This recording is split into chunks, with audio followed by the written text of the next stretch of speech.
Hello students, today we are going to start the next video lecture of chemistry, and in this video lecture we will study about the chemical bonding and molecular structure of chemistry.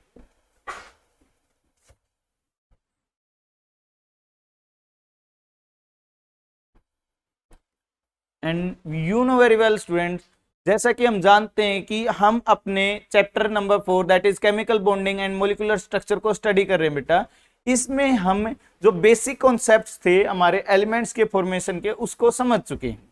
यानी कि हमने सबसे पहले तो किसके बारे में study किया था, लेविस डॉट रिप्रेजेंटेशन के बारे में। कि सबसे पहले क्या हुआ था कि सबसे पहले तो हमने नीड को समझा था कि कोई भी बॉन्ड बनता क्यों है। ठीक है, सबसे पहला कॉन्सेप्ट यही लाई करता है कि कोई भी एलिमेंट है उसको बॉन्ड बनाने की जरूरत ही क्यों पड़ रही है, ये समझने की कोशिश की। इसका फर्स्ट लॉजिक ये रहा बेटा कि हर एलिमेंट क्या चाहता है, मैक्सिमम स्टेबिलिटी एक्वायर करना चाहता है, इसीलिए वो क्या करता है बेटा, बॉन्ड फॉर्मेशन के अंदर जाता है।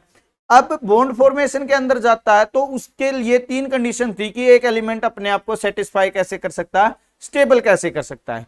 तो उसके लिए तीन कंडीशन हम स्टडी करके आए थे कि by losing the electron element can stable, bye gaining the electron element can stable, और बाय शेयरिंग द इलेक्ट्रॉन। ठीक है, तीन सिचुएशन होती है बेटा, या तो वो इलेक्ट्रॉन को लूज कर सकता है, या इलेक्ट्रॉन को गेन कर सकता है, या फिर इलेक्ट्रॉन को शेयर कर सकता है। ये हमने समझा था। उसके साथ साथ हमने एक चीज और समझी थी बेटा कि अगर एलिमेंट इलेक्ट्रॉन को लूज करता है तो उस पर पॉजिटिव चार्ज जनरेट होता है, and that element is known as electropositive in nature. अगर एलिमेंट इलेक्ट्रॉन को गेन करता है तो उसको हम इलेक्ट्रोनेगेटिव एलिमेंट बोलते हैं। और अगर एलिमेंट म्यूचुअल सिचुएशन रखता, ना गेन करता ना लूज करता, तो उस टाइम पे हम उस एलिमेंट को न्यूट्रल स्पीसीज के अंदर या फिर इनर्ट एलिमेंट के अंदर काउंट करते हैं। इसी से रिगार्डिंग हमने एक चीज और पढ़ी थी बेटा, that is the valence shell electron pair repulsion theory. Valence shell electron pair repulsion theory में हमने डिस्कस किया था कि जो एक बॉन्ड बनता है, एक मॉलिक्यूल बनता है, उसका एग्जिस्टेंस यानी कि उसकी स्टेबिलिटी कहां तक लाई कर सकती है और वो कब मैक्सिमम स्टेबल हो सकता है, जब उसके जो वैलेंस शेल के इलेक्ट्रॉन का जो पेयर है उसके बीच में रिपल्सन है वो मिनिमम हो जाता है, और वो क्या कर लेते हैं, एक दूसरे से far from each other and gets the maximum stability. जब वो मैक्सिमम स्टेबिलिटी एक्वायर कर लेते हैं उसी टाइम पर क्या हो सकता है, एक मॉलिक्यूल है वो सही से एग्जिस्ट कर सकता है, स्टेबल एग्जिस्टेंस उसका हो सकता है। ये रिपल्सन के बेसिस पे हमने स्टडी किया था। अब इस थ्योरी की कुछ ड्रॉबैक्स रही थी स्टूडेंट, जो ड्रॉबैक्स हम स्टडी कर चुके थे कि ये थ्योरी हमें नहीं बता पाई थी मैग्नेटिक प्रॉपर्टीज के बारे में। ठीक है, कि एलिमेंट है वो जो मॉलिक्यूल्स होते हैं उनका मैग्नेटिक मोमेंट है वो होता है, बहुत सारे एलिमेंट्स मॉलिक्यूल्स का मैग्नेटिक मोमेंट था वो पता होता था, बट जो valence shell electron pair repulsion theory थी वो हमें कोई भी आइडिया नहीं दे पाई थी कि वो मैग्नेटिक मोमेंट प्रेजेंट क्यों होता है, इस वजह से उसके ऊपर चार्ज है वो डेवलप रहता है। तो इसके बारे में हमारी valence shell electron pair repulsion theory नहीं बता पाई थी, नेचर के बारे में नहीं बता पाई थी, बॉन्ड ऑर्डर के बारे में नहीं बता पाई थी कि बॉन्ड ऑर्डर किस प्रकार का लाई करता है, उसके बारे में भी ये थ्योरी हमें कोई जानकारी नहीं दे पाई थी। तो इस प्रॉब्लम को, इसकी ड्रॉबैक्स को दूर करने के लिए क्या किया गया, एक नेक्स्ट कॉन्सेप्ट यूज किया गया था बेटा, और जिस थ्योरी को हम क्या बोलते हैं, that theory is known as a VBT, जिसका नाम क्या होता है बेटा, valence bond theory.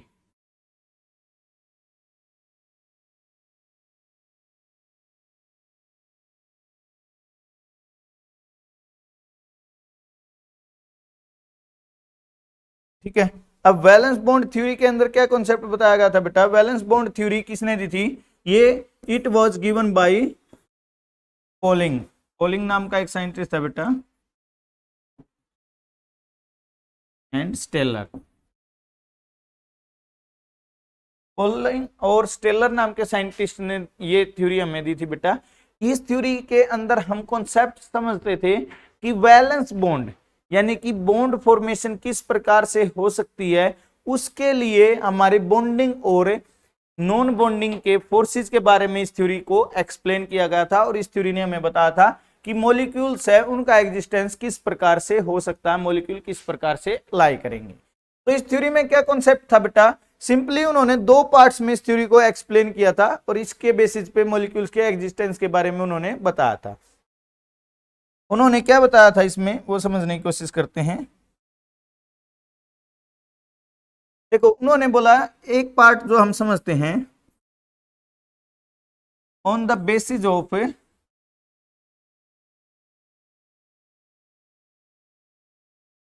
Of force of attraction. Attraction या फिर आप बोल सकते हैं एनर्जी के बेसिस पे अट्रैक्शन और रिपल्सन।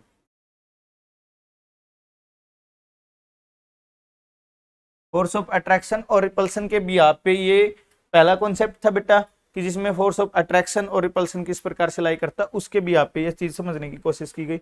इसमें क्या है, और इसको बोल सकते हैं एनर्जी के बिहाफ पे भी बोल सकते हैं।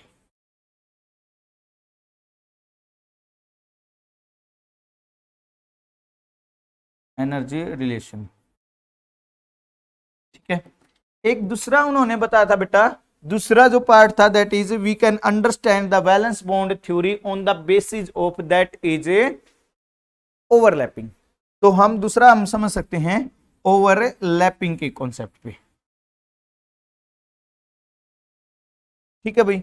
अब देखो इन दोनों चीजों को समझने की कोशिश करते हैं। एनर्जी के बिहाफ पे हम मॉलिक्यूल एग्जिस्ट करेगा या नहीं करेगा इस चीज को समझेंगे, और ओवरलैपिंग के बेसिस पे पहले हम फर्स्ट पार्ट को स्टडी करते हैं। यहां तक हैव डन, आगे चलें बेटा। देखो भाई सबसे पहले हम बात करते हैं फोर्स ऑफ इंट्रैक्शन के बेसिस पे।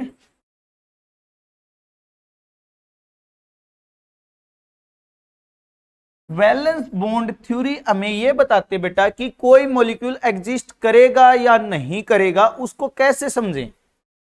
अब ये थ्योरी हमें बताती है कि मॉलिक्यूल्स के अंदर फोर्स ऑफ अट्रैक्शन भी होते हैं और फोर्स ऑफ रिपल्सन भी होते हैं। यानी कि इस थ्योरी को अगर आप समझने की कोशिश करते हैं तो हम आपको एक जनरल सा एग्जांपल देते हैं, उसके बाद इस थ्योरी को हमें सही से समझाते हैं आपको, फिर इसकी थ्योरी है हम लिखवाएंगे।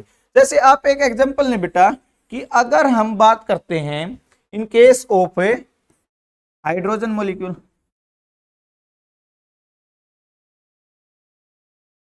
ठीक है, चेकिंग द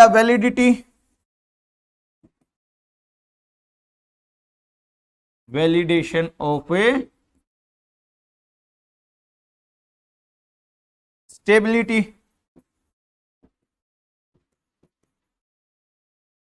ऑफ मॉलिक्यूल।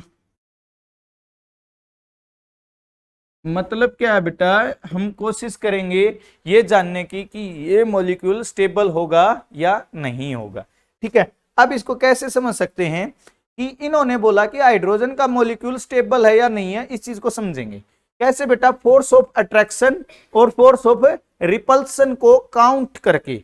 इन्होंने क्या बोला कि अगर हम हाइड्रोजन का केस लेते हैं तो हाइड्रोजन के अगर हम एटम बनाते हैं बेटा, ये हाइड्रोजन का न्यूक्लियस है, ठीक है, इसके चारों तरफ इलेक्ट्रॉन रिवॉल्व कर रहा है बेटा, ये एक इलेक्ट्रॉन रिवॉल्व कर रहा है, ठीक है। ऐसे ही हम अगर सेकंड केस लेते हैं दैट इज हाइड्रोजन का न्यूक्लियस, और ये क्या बेटा इसके चारों तरफ इलेक्ट्रॉन रिवॉल्व कर रहा है। अब इन्होंने क्या बोला कि अगर हम काउंट कर लेते हैं फोर्स ऑफ अट्रैक्शन कितने और फोर्स ऑफ रिपल्सन कितने हैं, तो देखो बेटा यहां पर न्यूक्लियस में हमेशा पॉजिटिव चार्ज रहता है, इसमें भी पॉजिटिव चार्ज रहता है, ठीक है। इलेक्ट्रॉन पे नेगेटिव चार्ज होता है, इस पे भी नेगेटिव चार्ज हमारा प्रेजेंट होता है। तो पहले हम काउंट करते हैं force of attraction, a force करते हैं, फिर हम काउंट करेंगे एफ ए काउंट कर लेते हैं और फिर एफ आर काउंट कर लेते हैं। यानी फोर्स ऑफ अट्रैक्शन हम काउंट करते हैं कितने प्रेजेंट रहेंगे। तो देखो बेटा ये एक न्यूक्लियस है और ये एक इलेक्ट्रॉन है, इनके बीच में कौन सा फोर्स रहेगा, फोर्स ऑफ अट्रैक्शन होगा। यानी कि न्यूक्लियस इलेक्ट्रॉन को खींचेगा क्योंकि न्यूक्लियस पे पॉजिटिव चार्ज, इलेक्ट्रॉन पे नेगेटिव चार्ज। बात क्लियरली समझ गए। इसका नाम दिया बेटा हमने A1, एक फोर्स हो गया।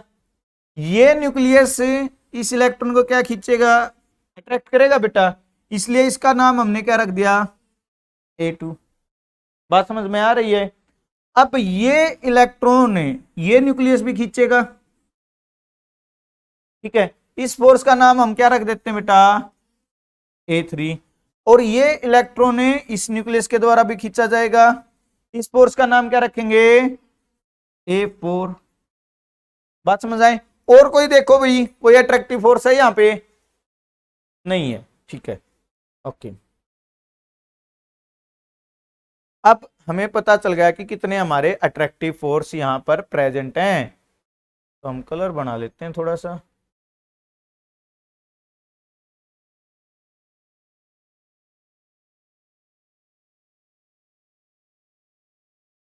ठीक है, तो अब हम चेक करेंगे बेटा, ये तो हो गए हमारे अट्रैक्टिव फोर्स। अब हम बात करेंगे रिपल्सिव फोर्सेस को काउंट करने की। ठीक है, कि रिपल्सिव फोर्सेस हमारे कौन से होंगे। देखो भाई, ये न्यूक्लियस, इस न्यूक्लियस को क्या करेगा बेटा, रिपेल करेगा। ठीक है, तो ये क्या हो गया, Ra1। बात समझ में आ रही है, ओके। और ये इलेक्ट्रॉन, इस इलेक्ट्रॉन को क्या करेगा बेटा, रिपेल करेगा। इसको हम क्या बोलेंगे, Ra2। ठीक है, अब अगर कैलकुलेट करते हैं, टोटल चेक करने की कोशिश करते हैं, अट्रैक्टिव फोर्सेस कितने हैं,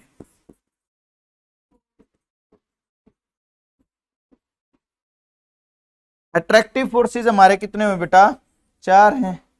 और रिपल्सिव फोर्सेस कौन कितने हैं,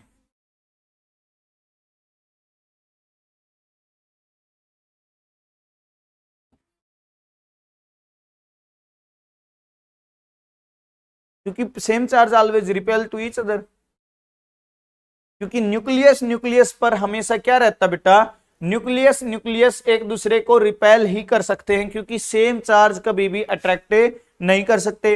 और अगर आप देखेंगे, इलेक्ट्रॉन इलेक्ट्रॉन को रिपेल करेगा, बात समझ रहे हैं, लेकिन अपोजिट न्यूक्लियस अपोजिट इलेक्ट्रॉन को तो अट्रैक्ट कर सकता है, क्योंकि चार्ज के बेसिस पे देखो बेटा, इस इलेक्ट्रॉन के पास क्या है, नेगेटिव ही चार्ज है। तो ये नेगेटिव चार्ज नेगेटिव के पास तो जाएगा नहीं, सीधी सी बात है। ये किसके पास जा सकता है, या तो इसी के पास अट्रैक्ट हो सकता है, या इसके पास अट्रैक्ट हो सकता है। ठीक है, तो ये लॉजिक लाई करेगा। बात समझ में आया बेटा, are you getting the point, कि अगर सेम काइंड का चार्ज है तो वो रिपेल होगा, यानी ये न्यूक्लियस इस न्यूक्लियस को तो रिपेल ही करेगा। हम कंडीशन देख रहे हैं कि एग्जिस्टेंस अगर मॉलिक्यूल का हो सकता है या नहीं हो सकता, कि ये हाइड्रोजन एक एटम दूसरे हाइड्रोजन के साथ जुड़ के रह सकता है या नहीं रह सकता। बात समझ पा रहे हो, कि ये मॉलिक्यूल H2 फॉर्म में हो सकता है या नहीं हो सकता। इसीलिए तो मैंने वैलिडेशन लिखा कि क्या हाइड्रोजन H2 फॉर्म में मिलती है या नहीं मिलती। हमें पता है, लेकिन उस टाइम पे नहीं पता था। बात समझ पा रहे बेटा, अभी तो हमें श्योरिटी से बोल सकते हैं कि हमें पता है कि हाइड्रोजन गैस है वो मिलती है, H2 फॉर्म में डायटोमिक है। बट हम क्यों कहें, केमिस्ट्री का लॉजिक तो यही है बेटा, कि हम हर चीज को चेक करेंगे कि क्यों है, क्यों मान ले हम डायटोमिक। और उस टाइम पे जब ये थ्योरी दी गई थी हमारी, उस टाइम पे किसी को श्योर थोड़ी पता था कि ये मिलेगी हमारा हाइड्रोजन। ठीक है, तो ये हमारा नहीं पता था बेटा, इसी से वैलिडेशन हमें पता करने की कोशिश की थी कि ये हो सकता है या नहीं हो सकता। तो हमने जो वैलेंस बॉन्ड थ्योरी के बेसिस पे हमने समझने की कोशिश की, कि हमने पहले तो उसके अंदर कितने पॉसिबिलिटी हैं अट्रैक्शन की, कि अट्रैक्शन के चांसेस कितने बनेंगे वो काउंट किए। फिर हमने रिपल्सन के चांसेस कितने हो सकते हैं वो काउंट किए। बात समझ पा रहे हो, if you are becoming a doctor and you will be definitely, then how will you perform an operation, tell me that thing. If a person is suffering from any kind of disease and you are a surgeon, so when will you operate that person, what is the condition, you will check the living conditions or safe condition or dangerous condition. अगर आप एक doctor हो और आपको एक surgeon हो, मान लो बेटा, जिसको ऑपरेशन करना है, आप मान लो स्विट्जरलैंड से आए हो ऑपरेशन करने के लिए, काफी महंगी फीस पे की आपकी, और आपको फाइल दे दी है पेशेंट की कि इस पेशेंट के लिविंग यानी कि बचने के चांस इतने हैं और मरने के चांस इतने हैं। तो ऑपरेशन आप किस कंडीशन में परफॉर्म करोगे, जब उसके बचने के चांस ज्यादा होंगे। बात समझ पा रहे, तो यहां पे वही तो चेक किया जा रहा है कि इसके रिपेल होने के चांसेस कितने हैं और अट्रैक्ट होने के चांसेस कितने हैं। अगर इसके रिपेल होने के चांसेस हैं 4, और सॉरी रिपल्सन के चांसेस हैं 2 और अट्रैक्शन फोर्सेस के चांसेस हैं 4, तो इसका मतलब क्या है कि ये मॉलिक्यूल एग्जिस्ट करेगा ना, क्योंकि इसमें रिपल्सन थोड़ा हो रहा है जबकि अट्रैक्शन ज्यादा हो रहा है। आप ऐसे समझें इस चीज को कि दो परिवार समझ सकते हैं, साधारण सा उदाहरण देंगे आपको कि एक फैमिली के अंदर मेंबर्स हैं उसमें, और एक फैमिली दूसरी उसमें, उसमें 4 लोगों की तो आपस में बनती है और 2 लोगों की नहीं बनती है, तो फिर भी वो परिवार संयुक्त परिवार रहेगा, इकट्ठा रहेगा, जॉइंट फैमिली रहेगी। लेकिन अगर 4 लोगों की नहीं बनती है और 2 ही की बनती हो तो फिर वो डिवाइड हो जाएगा। बात समझ पा रहे हैं? तो हमने यहां पे क्या चेक किया बेटा, यहां पर चेक किया अट्रैक्टिव फोर्स कितने हैं। बात समझ पा रहे हो? यानी कि हमने यहां पे चेक किया कि अट्रैक्टिव फोर्स ज्यादा है या रिपल्सिव फोर्सेस ज्यादा है, तो हमें पता चला attractive forces are greater than repulsive forces, that's why this molecule can exist, that's why this molecule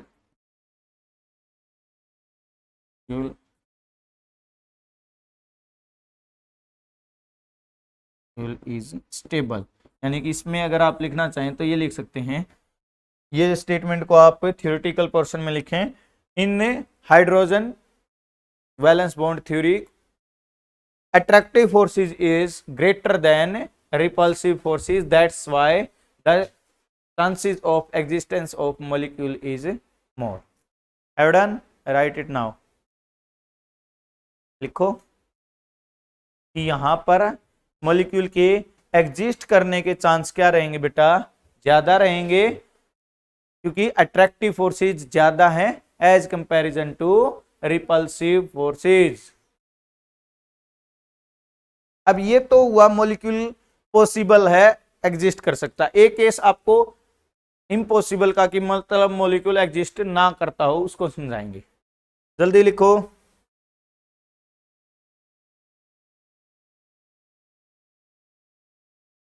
done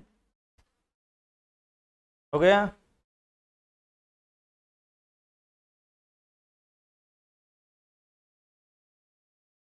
okay, now see the case in case of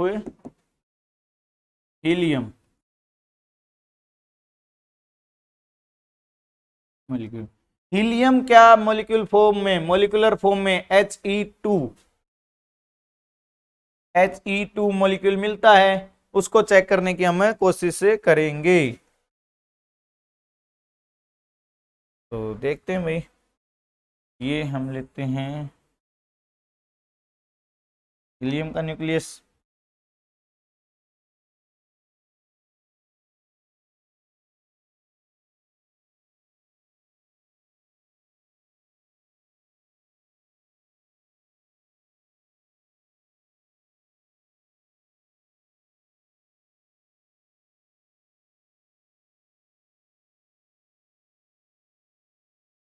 okay. So first count the attractive forces. पहले हम count करते हैं बेटा इसके अंदर है attractive forces को। तो अट्रैक्टिव क्या रहेंगे, A1 A2 A3 A4, ठीक है। और क्या हो सकते हैं,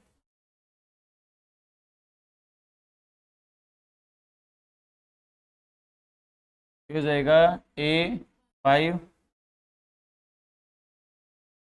A6 हो जाएगा, ठीक है। एक और कर लेते हैं कलर यूज, हमारे पास ऑप्शन है तो बेनिफिट लेते हैं। रेड दिखेगा नहीं ना बेटा, दैट इज और A8, ठीक है। यानी कि आप देख पा रहे होंगे हमारे कितने हैं अट्रैक्टिव फोर्सेज, अट्रैक्टिव फोर्सेज हो गए 8।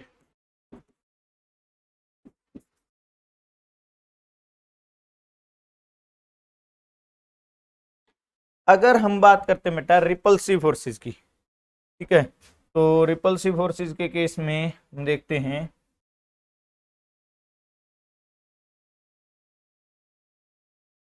R1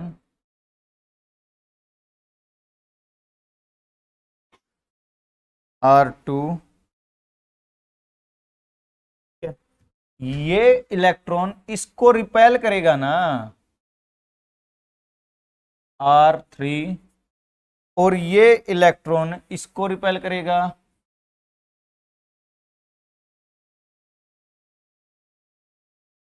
R4 हो जाएगा बेटा। और ये कलर मिक्स हो रहे हैं भाई,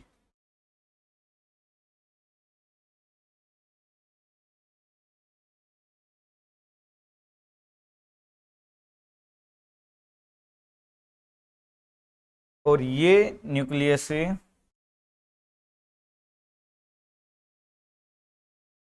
कितने हो गए हैं,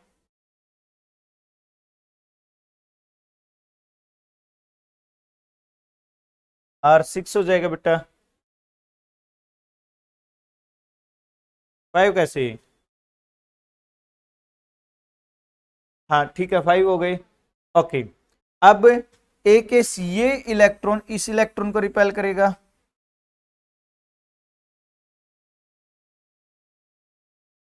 और ये इलेक्ट्रॉन को रिपेल करेगा बेटा, ठीक है। और ए को रिपल्सन रहेगा बेटा,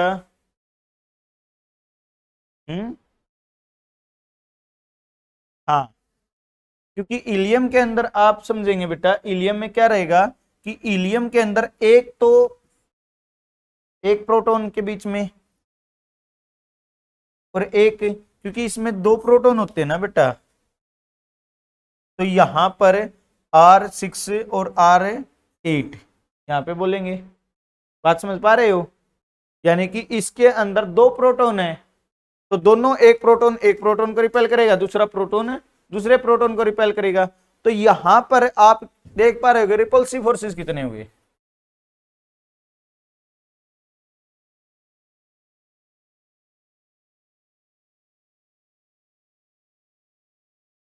रिपल्सिव फोर्सेस भी कितने हो गए बेटा, 8 हो गई। अगर आप देख पा रहे हैं बेटा, अट्रैक्टिव फोर्सेस भी 8 है और रिपल्सिव फोर्सेस भी 8 है, तो क्या रहेगा इस केस में, मॉलिक्यूल डज नॉट एग्जिस्ट, कि जब अट्रैक्टिव फोर्सेस और रिपल्सिव फोर्सेस बराबर हो जाते हैं, यानी जुड़ने वाले भी और लड़ाई करने वाले भी बराबर रह जाते हैं, तो उस केस में वो रहेंगे ही नहीं। बात समझ पा रहे हो, घर में उतनी ही लड़ाई होती है और उतना ही प्यार रहता है, इकट्ठे रहते हैं। तो ऐसा परिवार इकट्ठा नहीं रहेगा कि जिसमें बराबर लड़ाई हो बराबर इकट्ठे हों, ऐसे केस में वो सेपरेट हो जाते हैं। जहां पे अटैचमेंट ज्यादा होगा वहां पे ही एग्जिस्टेंस है मॉलिक्यूल का, वो पॉसिबल हो सकता है। That is the key point of valence bond theory. अगर ऐसा हुआ है तो इस केस में हमारा क्या हो जाएगा बेटा, इस केस में हमारा, अगर हम बात कर रहे हैं, if attractive forces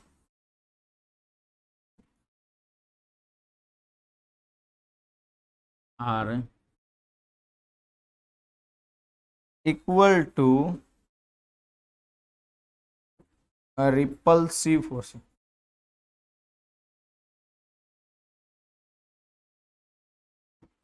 forces, then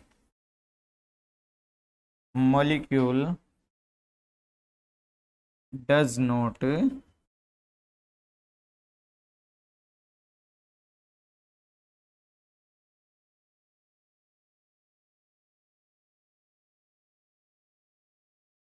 in stable state।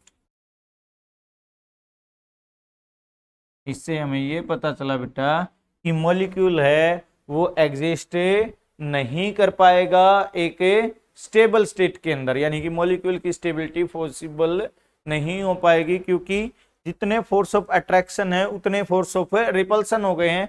तो एक प्रकार से टोटल अट्रैक्शन और रिपल्सन बराबर है, तो कैंसल आउट हो जाता है। तो मॉलिक्यूल एग्जिस्ट क्यों करेगा? वैलेंस बॉन्ड थ्योरी यही बोलती है ना, जब अट्रैक्शन ज्यादा तभी तो मॉलिक्यूल एग्जिस्ट कर पाएगा, फोर्स ऑफ अट्रैक्शन ज्यादा तभी मॉलिक्यूल बन पाएगा। अगर फोर्स ऑफ अट्रैक्शन और रिपल्सन बराबर ही रह गए हैं तो क्यों बनेगा?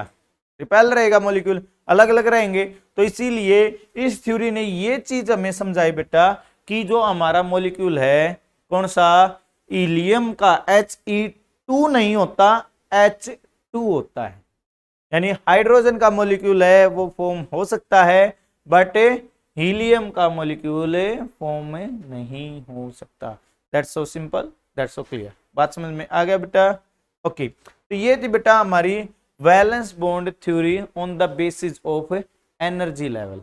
आप सबके लिए थोड़ा सा होमवर्क है, and you will perform that homework. Have done? Homework is that HW, you will prepare O2 molecule, N2 molecule,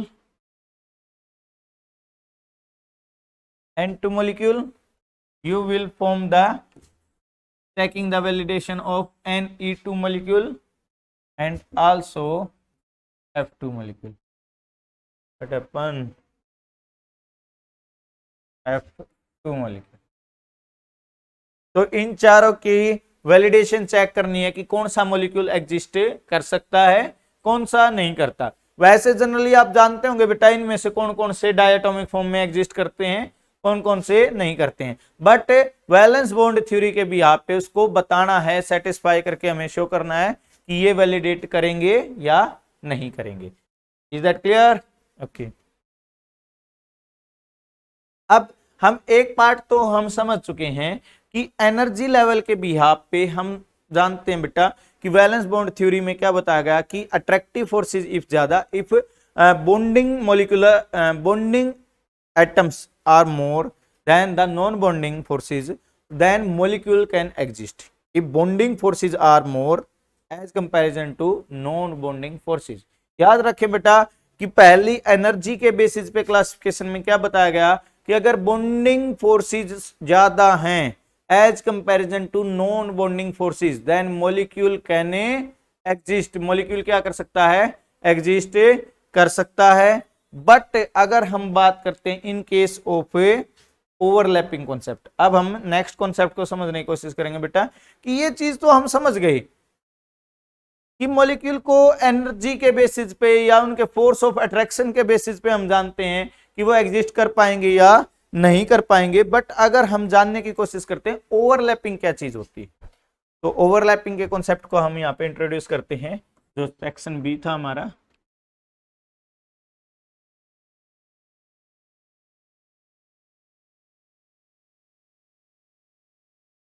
देखो भाई, ओवरलैपिंग एक बहुत ही साधारण सा और सिंपल सा वर्ड है जिसको आसानी से समझा जा सकता है, लेकिन ये हमारे मॉलिक्यूल्स के एग्जिस्टेंस के बारे में हमें बहुत ही अच्छी जानकारी देता है, इंपॉर्टेंट रोल प्ले करता है। ओवरलैपिंग का मतलब क्या होता है बेटा कि ओवरलैपिंग का मतलब है कि जिस एलिमेंट्स के ऑर्बिटल किसी दूसरे एलिमेंट्स के ऑर्बिटल्स के साथ मैक्सिमम ओवरलैप करेंगे तो वो मॉलिक्यूल उतना ही ज्यादा स्ट्रॉन्ग होता चला जाएगा। Is that clear? यानी जितनी स्ट्रॉन्ग ओवरलैपिंग रहेगी उतना ही मॉलिक्यूल का एग्जिस्टेंस स्ट्रॉन्ग रहेगा। जितनी ओवरलैपिंग वीक रहेगी उतना ही मॉलिक्यूल वीक बनेगा, मॉलिक्यूल का एग्जिस्टेंस उतना ही आसानी से तोड़ा जा सकता है। जैसे ओवरलैपिंग को समझ सकते हैं, it is the intermixing of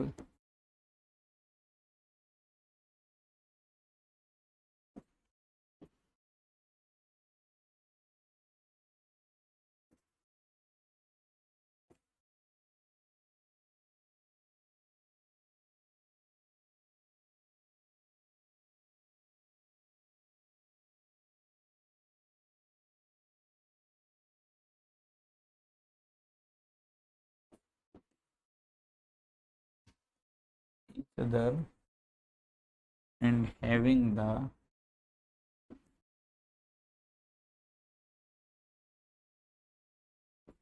same level of energy।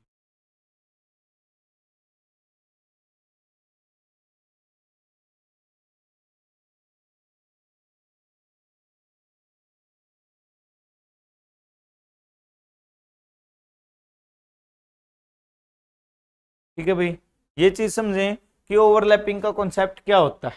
अब ओवरलैपिंग का मतलब होता है ऑर्बिटल की इंटरमिक्सिंग। ठीक है, ओके, ऑर्बिटल के बारे में आप जानते हैं, it is a tendency to finding an electron. ठीक है, कि इलेक्ट्रॉन के पाए जाने की टेंडेंसी होती है जिस रीजन में, उसी को हम क्या बोलते हैं, ऑर्बिटल बोलते हैं। अब अगर ऑर्बिटल्स ओवरलैप करते हैं तो किस प्रकार के एनर्जी लेवल वो बढ़ाएंगे और कैसी उनकी ओवरलैपिंग रहेगी, उसको समझने की कोशिश करते हैं। आगे चले।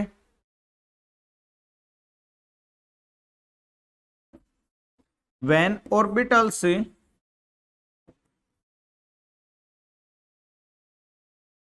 एलिमेंट्स, टू एटम्स लिखे बेटा, हमसे ओवरलैप,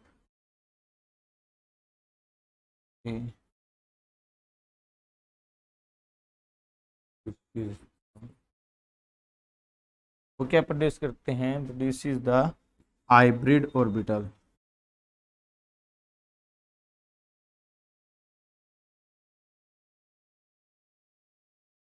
क्या बन जाएंगे बेटा, हाइब्रिड ऑर्बिटल्स की फॉर्मेशन होनी शुरू हो जाएगी।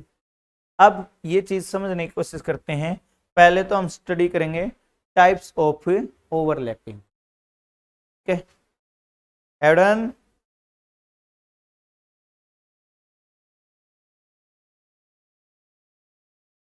Types of overlapping. देखो बेटा, दो प्रकार की ओवरलैपिंग हमारी रहेंगी। एक होती है हेड टू हेड ओवरलैपिंग और एक होती है साइड टू साइड ओवरलैपिंग। ठीक है, Just one will discuss that. Head to head overlapping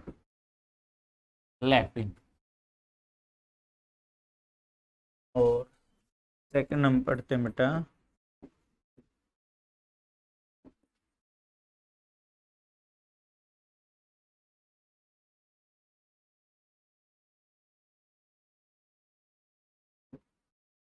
ठीक है भाई। अब समझते हैं हेड टू हेड ओवरलैपिंग क्या रहेगी, साइड टू साइड ओवरलैपिंग क्या रहेगी। ठीक है, एक की नोट और डालेंगे साथ में कि यहाँ पे नोट में लिखेंगे head to head overlapping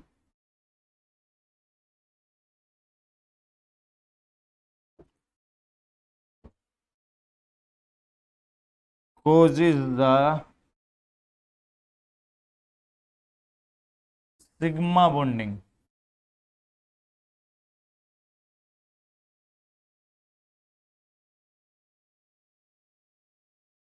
head to head अगर ओवरलैपिंग हो गई है बेटा तो उसको हम क्या बोलते हैं, सिग्मा बॉन्डिंग बोलते हैं। और अगर साइड टू साइड ओवरलैपिंग हो गई है, साइड टू साइड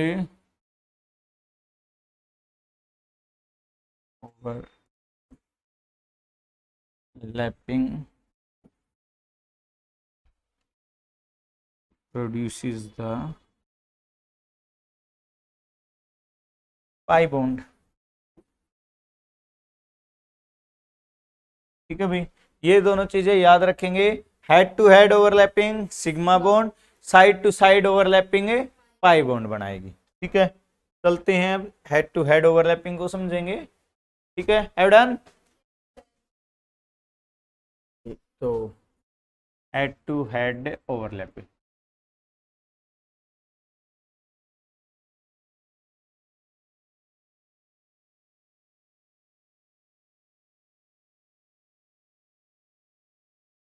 ठीक है बेटा, इसमें फर्स्ट टाइप हम समझेंगे S S overlapping.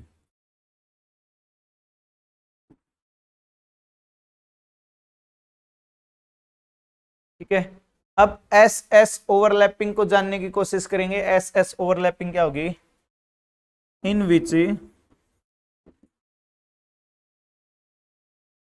One s orbital overlap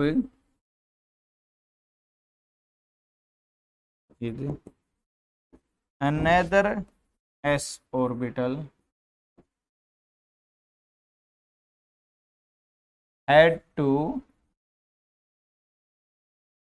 head, सिर से सिर के बीच में अगर ओवरलैप करता है तो उसको समझाने की कोशिश करेंगे।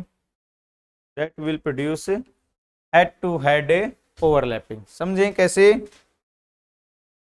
अगर एक एस ऑर्बिटल है, मान लेते हैं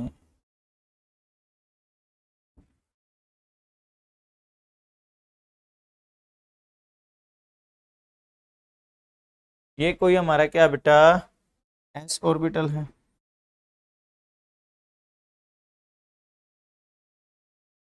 ओके, अगर ये किसी दूसरे एस ऑर्बिटल के साथ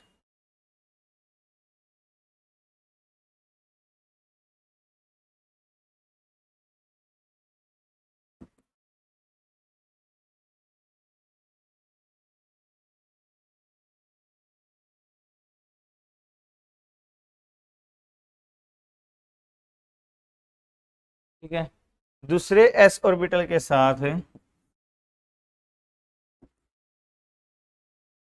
हेड टू हेड ओवरलैप करता है, यानी head to head direct overlap करता है, तो ये किस प्रकार की ओवरलैपिंग शो करेगा बेटा?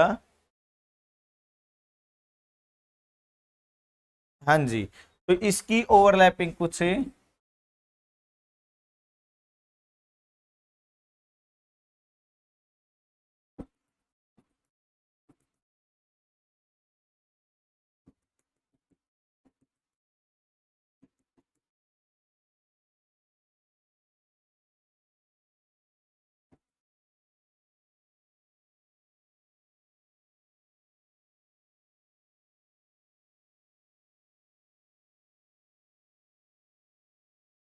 ठीक है, इस प्रकार का हमारा ऑर्बिटल की फॉर्मेशन करेगा।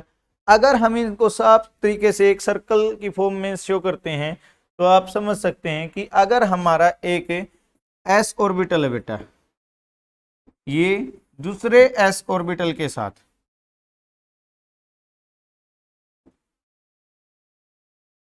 ठीक है कंबाइन करेगा तो क्या फॉर्मेशन करेगा बेटा? It will form like this. ठीक है, ये हमारी हाइब्रिड ओवरलैपिंग रहेगी, और जो रीजन बिटवीन दैट, ये जो रीजन रहेगा बेटा इन दोनों के बीच में,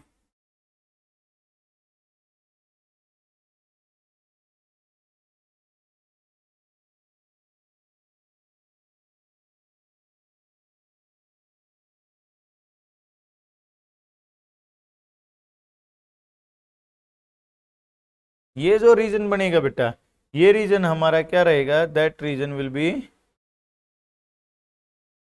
सिग्मा बॉन्ड। इस रीजन को हम क्या बोलेंगे? That region is called as sigma bond. इसको हमें सिग्मा बॉन्ड बोलेंगे बेटा। बात समझ में आ गई भाई कि अगर directly head to head overlapping हुई तो हमारा बॉन्ड क्या बन जाएगा? सिग्मा बॉन्ड बनेगा एस एस ऑर्बिटल की ओवरलैपिंग से। ठीक है, आगे चलें।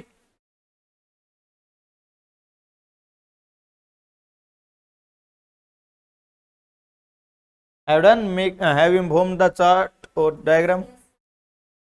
ओके, अब हम बात करते हैं बेटा इसी की सेकंड टाइप की, that is s p overlapping. Head to head ही टाइप कर रहे हैं, हेड टू हेड में हाँ जी सिग्मा और पाई। ठीक है, उसको समझने की कोशिश करेंगे। इसमें क्या होता है बेटा कि अगर एक एस ऑर्बिटल पी ऑर्बिटल के साथ हेड टू हेड ओवरलैपिंग करता है तो किस प्रकार की फॉर्मेशन होगी? ठीक है, तो इसमें समझेंगे कि एक हम लेते हैं बेटा, जैसे एस ऑर्बिटल ले लिया,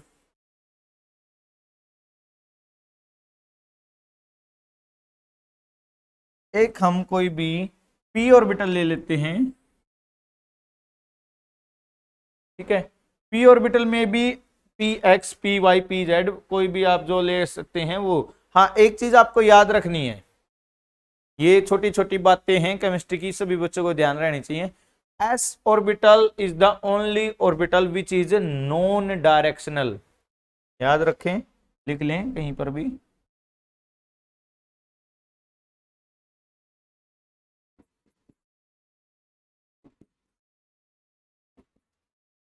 is the only orbital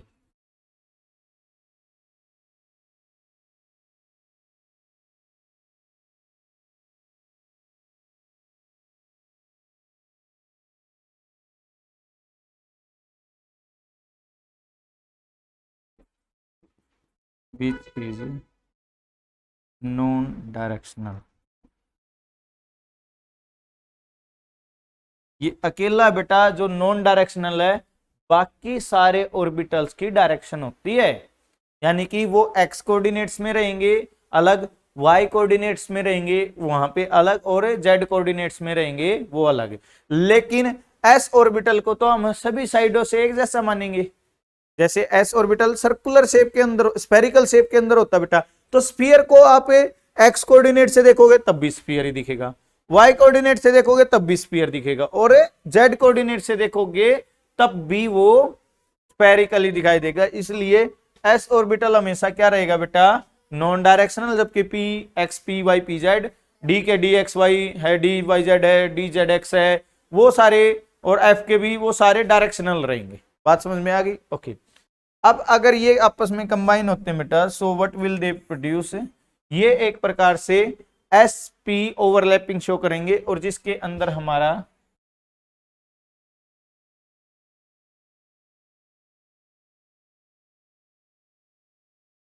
molecules है कुछ इस प्रकार का बन जाएगा। यानी ये बने तो का बैकग्राउंड साइड में अगर हम बात करेंगे,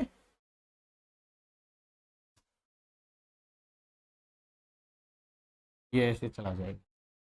बात समझ पा रहे हैं? ठीक है, तो ये चीज ध्यान रखें कि ये इस प्रकार की ओवरलैपिंग शो करेगा हेड टू हेड। याद रखें हमेशा जो S type sorry sigma bonding होती है वो हमेशा हेड टू हेड ओवरलैपिंग की वजह से होगी, जबकि पाई बॉन्डिंग होती है वो साइड टू साइड ओवरलैपिंग की वजह से बनती है। बात समझ में आ गई बेटा? ओके, ये हमारी क्या थी भाई, ओवरलैपिंग थी हेड टू हेड। अब हम बात करते हैं overlapping in case of side to side.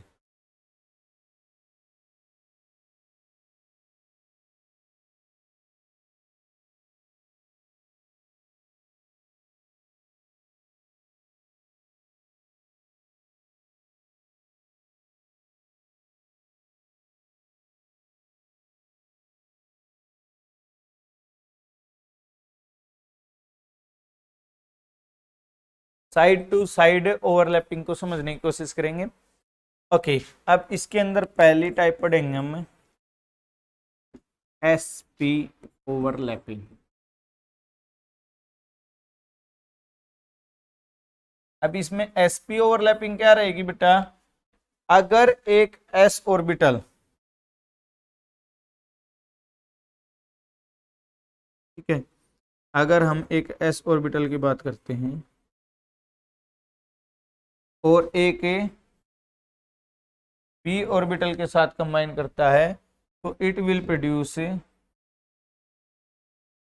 This kind of overlapping, that is s p overlapping.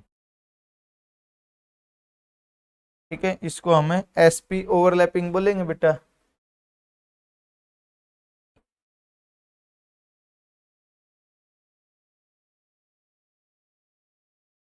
Is that clear? समझ में आया बेटा? ओके, नेक्स्ट मूव करेंगे पीपी ओवरलैपिंग।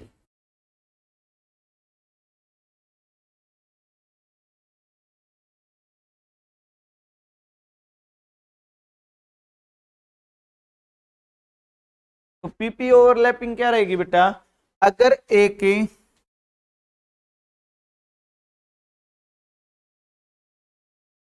हाँ चला गया, अगर एक p ऑर्बिटल है हमारा दूसरे p ऑर्बिटल के साथ कंबाइन होता बेटा, तो उससे जो ओवरलैपिंग होती है दैट इज लेटरल ओवरलैपिंग बोल सकते हैं, साइड टू साइड ओवरलैपिंग बोल सकते हैं। तो इसमें हमारी ओवरलैपिंग कुछ इस प्रकार से रहेगी।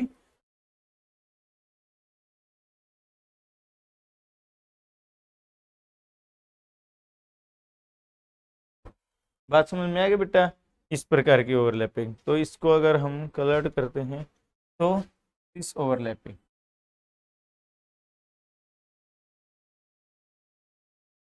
ठीक है, ये हमारी क्या होती है,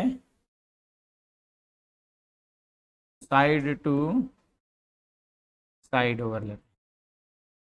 ठीक है भाई, कि साइड टू साइड ओवरलैपिंग अगर होती है, इससे जो बॉन्ड फॉर्मेशन होगी वो हमारी कौन से नेचर की होगी, that bond is a known as a pi bond, यानी कि हमारी पाई बॉन्ड की फॉर्मेशन इस ओवरलैपिंग में हमें देख सकते हैं। समझ गए? ओके, अब ये हमारी ओवरलैपिंग का कॉन्सेप्ट है बेटा। अगर हम सिग्मा और पाई बॉन्ड की बात करते हैं, ठीक है, अगर हमारे दो टाइप के बॉन्ड होते हैं बेटा, सिग्मा और पाई टाइप के बॉन्ड, कोवलेंट बॉन्ड की बेसिकली हम बात कर रहे हैं। सिग्मा और पाई बॉन्ड हमारे प्रेजेंट, पहली चीज तो ये समझे कि ये कोवलेंट बॉन्ड के अंदर प्रेजेंस होते हैं। तो पहले थोड़ा सा बता देते हैं, फिर आपको कोवलेंट बॉन्ड के जो नेचर है उसके बारे में डिटेलिंग से बताएंगे कि कोवलेंट बॉन्ड की फॉर्मेशन किस प्रकार से हो सकती है। तो सबसे पहले हम बात करेंगे सिग्मा बॉन्ड की।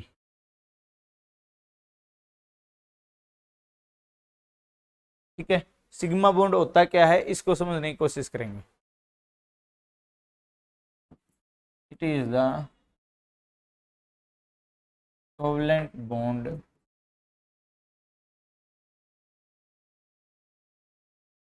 formed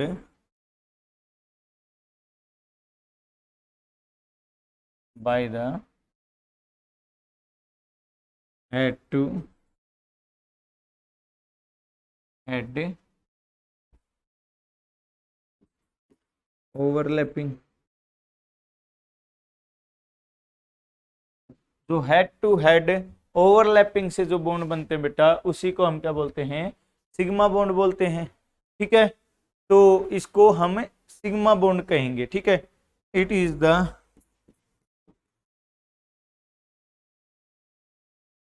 maximum overlapping region between, ये मैक्सिमम ओवरलैपिंग होती है बेटा किसके बीच में, बिटवीन टू ऑर्बिटल्स।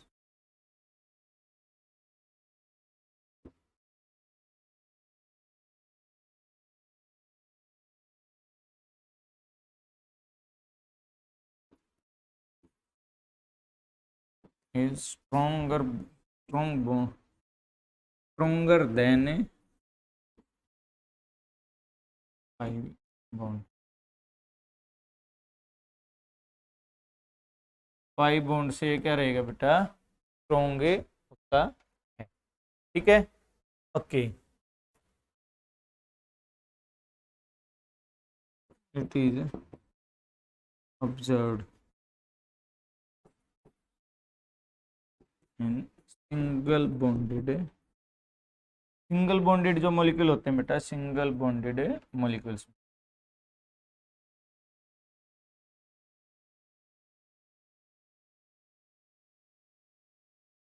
ठीक है, सिंगल बॉन्डेड मॉलिक्यूल्स के बीच में ये प्रेजेंट होते हैं। आगे चलें, डन। अब हम बात करेंगे पाई बॉन्ड की। ठीक है, पाई बॉन्ड को समझेंगे इस टाइप को।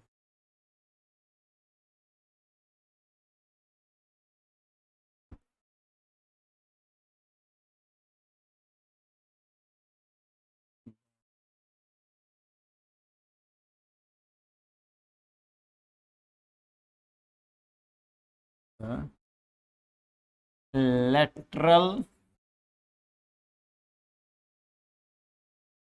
overlapping of orbitals, lateral overlapping of orbitals, यानी कि लेटरली ओवरलैपिंग अगर ऑर्बिटल्स की होती है उससे बनते हैं, उनको हम क्या बोलते हैं, पाई बॉन्ड बोलते हैं। ठीक है, आप समझें, in this overlapping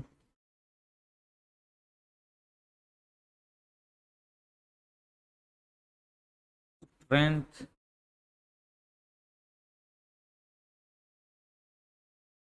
lesser as compared to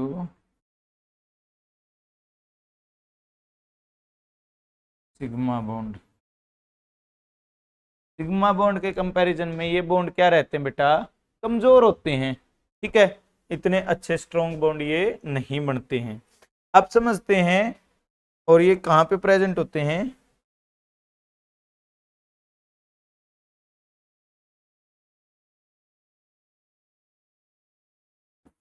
this type of bonding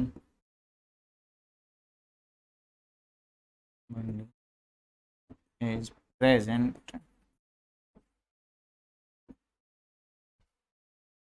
in multiple bond order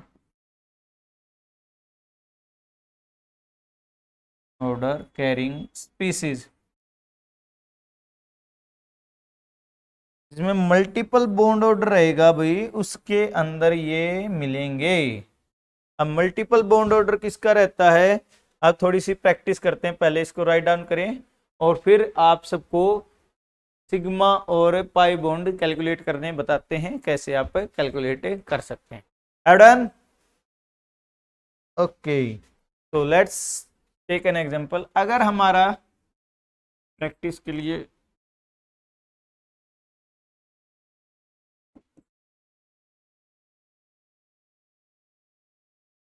तो देखिए, अगर हमारा एक मॉलिक्यूल दिया बेटा, दैट इज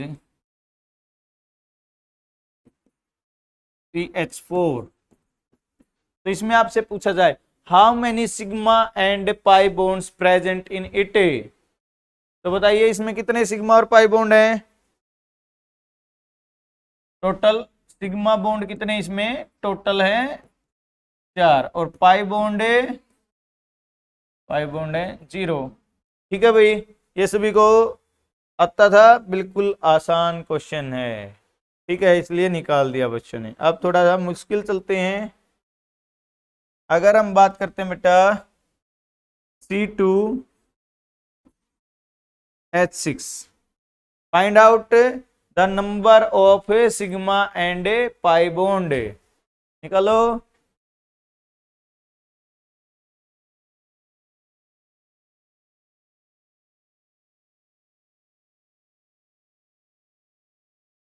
देखते हैं how many sigma and pi bond. Just check 2 carbon, तो 2 कार्बन इस प्रकार से प्रेजेंट है। ये फॉर्मूला हमारा बेसिकली किसका है, एल्केन का है भाई। ठीक है, तो एल्केन के अंदर 2 कार्बन है और hydrogen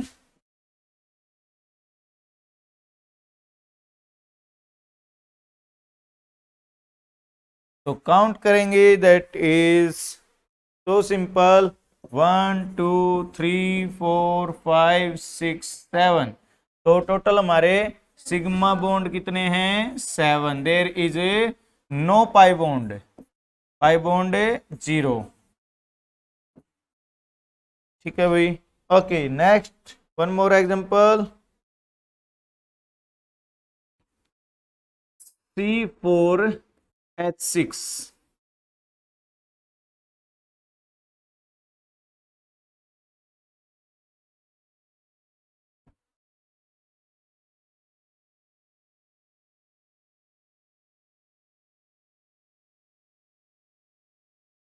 name this compound first, that is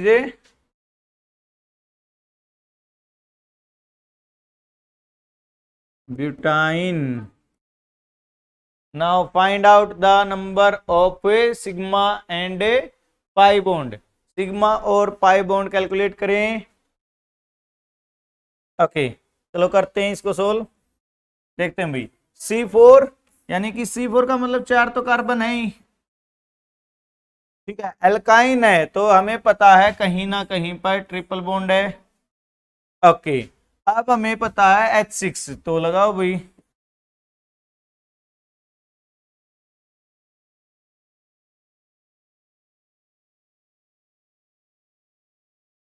that is the molecule, ये हमारा मॉलिक्यूल का ओपन चेन स्ट्रक्चर बन गया।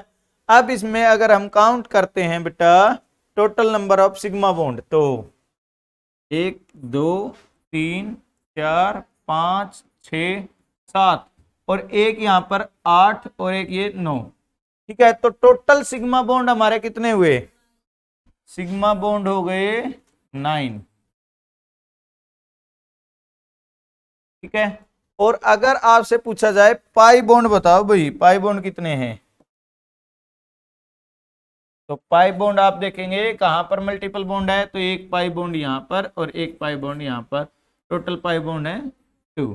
तो इस प्रकार से आपका सिंपल और इजी लेवल का एक क्वेश्चन बनता है, how many sigma and pi bond से प्रेजेंट। ये भी क्वेश्चन आ सकते हैं आपके एग्जाम में, कि आपसे पूछा जा सकता है कि कितने सिग्मा और पाई बॉन्ड प्रेजेंट होते हैं, तो आप इस तरीके से फाइंड आउट कर सकते हैं कि कितना सिग्मा और पाई बॉन्ड प्रेजेंट होंगे। हाँ, एसिटाइलिन, ओके, एसिटाइलिन के अंदर अगर हम चेक करते हैं तो चेक कर लीजिए, C triple bond C, that is H that is the molecule of acetylene. तो इसमें काउंट करेंगे सिग्मा कितने हैं, 1 2 3, सिग्मा कितने हो गए? सिग्मा बॉन्ड है 3, और पाई बॉन्ड कितने हो जाएंगे? पाई बॉन्ड अगर काउंट करेंगे दैट इज 1 2, 2 पाई है।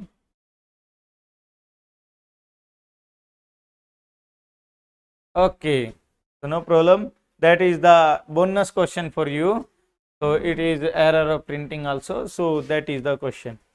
Okay, so that kind of questions we can solve with the help of the number of sigma and pi bond. Is that clear? Okay, अब हम बात करते हैं बेटा, it's completed. Yes, after that we will start this concept of valence bond theory is completed, but there is also drawbacks of valence bond theory also present, because valence bond theory also not explain the magnetic nature of molecules.